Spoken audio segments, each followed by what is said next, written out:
All right. Last thing off the top, and I didn't even know we should talk about this. There's some trailer dropped this morning.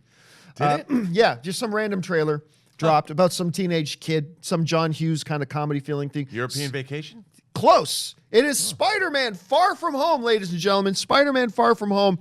The trailer surprisingly dropped today. At least I didn't know it was going to be dropping this morning. Spider-Man Far From Home. The trailer drops this morning, and I'll tell you what, it is delightful. I thought it was delightful. Your thoughts on it? I loved it. I mean, first of all, there's a few things that struck me right off the bat. No one seemed really concerned about the rest of the world being any kind of a state of turmoil. At least not in this 2-minute trailer. Not in this 2-minute trailer. People seemed really happy. Everybody seemed pretty happy, which leads if you got undusted, you'd be happy too. Well, that leads me to believe that this movie might take place before the undusting. And even though they have said before that this is the beginning of Marvel Phase 4, I know it comes out after Endgame. But what if somehow people said, well, what if it leads into when they're on the bus? I don't think that's true. You know, can I address that one thing right there? Yeah. I've heard from so many people saying, well, in Infinity War, as Peter's coming home on the bus, that's them coming back from the school trip. You do not come back from a European vacation on a school bus with no luggage. So no, that's not the case. No, anyway. and look, I just found it interesting, the fact that you've got Maria Hill and Nick Fury in the movie. Clearly, Nick Fury gives Spider-Man or somebody gives Spider-Man a new suit because he doesn't bring it with him to Europe. I loved all that. I loved our glimpse of Mysterio and the Elementals and whatever they are. Jake Gyllenhaal, he's a cross between Iron Man and Thor. I mean, I thought that was a great line. It just looks so much fun, and I really like that they've retained the high school milieu. I think that's so. It's so great that Spider-Man's actually in high school, because the Tobey Maguire and Andrew Garfield versions, I mean, he was supposed to be in high school, but I'm like, he's a little old. I never bought. I bought Andrew Garfield. I did. Did you? I bought Andrew Garfield. I just like these kids are real high school kids, and I like all the secondary players. I like the relationship that they're developing with MJ. It looks, and how funny is the Happy Hogan, Marissa Tomei, Aunt May scene? That was hilarious. By the way, I don't know what leprechaun that Marissa Tomei has held hostage and tortures nightly to pour euthanizing serum all over her. She gets more attractive every year, and thus she has value. No, that was another line that I thought was hilarious. But Marissa Tomei, what the hell is up with her? She just gets more attractive every single year. It's crazy, and she's amazing. Couple of interesting things I want to point out in Spider-Man. First of all, you mentioned we got to see Mysterio. Let's take a look. Yeah, we did get our first look at Mysterio. Take a look at this. He looks great. There's something Asgardian about him almost. Right. Like if you had just shown, if I had no idea that Jake Gyllenhaal was playing Mysterio, and I just saw that picture, I would instantly say he's playing an Asgardian. Yeah. But I dig the look. So that looks really good. And I want to talk more about Mysterio. You know, let's stick to Mysterio for this. Let's talk about this other thing, and we'll go on to the next Mysterio graphic, which is this. First of all, we do see the fishbowl on his head, which is crazy. But I want to point something out that I found interesting in this trailer. Now, there are incarnations of Mysterio that the dude has no superpowers. He's an illusionist and all this kind of stuff, right? And by the way, I think we're getting a little bit of, what's the name of the villain in Incredibles? Syndrome? Syndrome. I think we got a little bit of Syndrome here. I'll save the day, and it's really his own guys. Right. So I think we're getting a little bit of Syndrome there. But questioning about whether this character actually has powers, I noticed something. That triangle that I've got circled in red there, when you watch the video itself, the triangle is spinning with the eye in the middle, like it's a traditional kind of magic mysticism symbol that I think we've even seen in Doctor Strange. So I'm wondering, okay, are these magical powers he's using? Like, is this magic? So I thought that was interesting. That raised my eyebrow when I saw that. So when you watch the trailer next, guys, watch for that symbol. So it's like kind of like when Doctor Strange brings up his shields, right? You got rotating symbols and everything. Keep your eye on that. I'm not saying it's magic. I'm just saying, hey, it makes me wonder. Or it's just another illusion for it to look like Doctor Strange. But again, the fishbowl head is there too. So I thought that was interesting. But here's the other interesting thing, Robert, to go back to something you were talking about.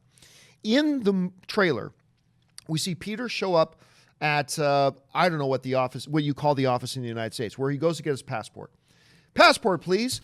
And they open his passport, and we see this. I want you to, everybody pay attention to something here. Under issue date and expiration date, there is no year listed. There is no year. In a real passport, and I had to run and grab my wife's passport today just so I could look at it and double check this for sure. The first is the day of the month, which is 19. The second is the month, July. As you can see right here. I right carry here. my passport with me. Oh, I shouldn't do that because then somebody can do a frame That's grab right. like That's a good you idea. did. So you have the day of the month, you have the month, and then you have the year. And then you have expiration date, which is the day of the month minus 1 day from the issue date, the month, and the year. So we pretty know cheeky, John. he just picked up this passport. So we know this is a new passport for him. And they've hidden the year. They've blurred out the year for the trailer. Listen, I've had people saying to me for a while, John, what if Far From Home happens before Infinity War? What if Far From Home happens before Infinity War? And I keep telling everybody, wake up, loser. Kevin Feige and Amy Pascal have already confirmed that this movie takes place after Endgame. Are you calling me a loser? Yes, and me too. But here's the funny thing. I might be the one who's stupider than everybody else. Because even though Kevin Feige has said, this happens right after Endgame. This happens right after Endgame. And I still believe it does. But then I see this in the trailer where they specifically CGI out the year. Even I have to admit, this smells fishy. Why hide the year? I can only think of two potential possibilities, Robert. I want you to know what you think about this. Option number one, that the date of issue is July 2017, 2018. That's the date of issue, and they say this happens actually just before the events of Infinity War. And they are hiding the fact that this is actually a prequel movie.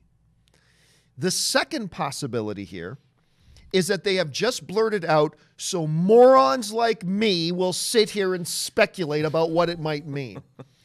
And they are purposefully trying to get us guessing. This movie does happen after Endgame, but they have purposely done something like this because these guys are mad geniuses over there just to get naive idiots like me to talk about what could this mean. Yeah. And here we are. It's talking about what this could mean. So I see those as the only two possibilities. What do you think is the most likely of those possibilities, or do you see a third? Well, first of all, good on you for spotting that. I never would have spotted that. And second of all, they put that passport in there on purpose. I agree. Trailers have limited real estate. You've got 2 minutes of shots that you're going to show. And the shot of a passport, I mean, I know they want to convey that he's at the passport office, but why do they even need to put that in there? I agree. It's in the trailer for a specific reason, probably for what you just did. I mean, they wanted people to do that. That's a very clever catch on your part. I think, and I don't think you're a moron, by the way. I think that I just buy into things like a moron sometimes. I think that they did this on purpose. I think it's very cheeky. I think it's good on them. That's why I love what Marvel does. But they didn't show anything in this trailer that would indicate that anything bad happened on the Earth. But then again, would there be anything in the trailer that would suggest something bad had happened? Well, they don't want to reference Endgame. They don't want to reference the events. No, they don't. But it also leads me to believe that whatever happens in Avengers Endgame, right? However, and I believe reality itself will be changed. No one will remember the snap occurred other than, say, part of the Avengers. If they somehow reconstitute the world, it will be a new timeline. They will change the timeline a la All Good Things, the final episode of TNG, to the point where people don't remember the snap. If the snap never occurred, things will be different. We're not going to go back to suddenly everyone's going to be unsnapped. That will happen, and there's going to be a divergent timeline created. That's what I believe, and that's one of the things I believe from this trailer. If this trailer takes place post-Endgame, no one remembers the snap. So then the questions arise: are the giant, those elemental things? Was that Sandman? Was that Hydro Man? Was it all that, or was it some other incarnation, a machination of Mysterio, the Master of Illusion, to pull a syndrome and make himself look like a hero? That's what it felt like to me. Right. But then again, why is S.H.I.E.L.D. bothering Peter on his European vacation? Why do they just need Spider-Man? Why don't they call up somebody else? Like, why did Nick Fury and Maria Hill feel the need to go to Europe and get Spider-Man? Unless he was already there and Peter showed up there. It's like, that's available to me. I'm going to go get this That kid. could be, but I mean, how long does it take Iron Man to show up if you need him? How long does it take any of the other Avengers? Isn't that the bane of all shared cinematic universe movies? Why didn't Superman show up? If you're in the MCU, why didn't Thor come and help? And that's one of the banes of the existence of shared cinematic universe. You never know, but listen, all intriguing though, isn't it? Bottom line though, the trailer's really good. You know what? Particularly for a first trailer. For a first trailer, they showed us more than lately these movies have been giving us in first trailers. Right. It was a little bit heavier of a trailer for a first trailer, and I'm very impressed by it. Despite the fact that I confused him for an Asgardian, I thought Jake Gyllenhaal looked really good. I'm excited for this film. Very exciting. It looks great. Yeah. And, you know, especially coming on the heels of Into the Spider-Verse, I'm spider excited. My spider excitement is tingling.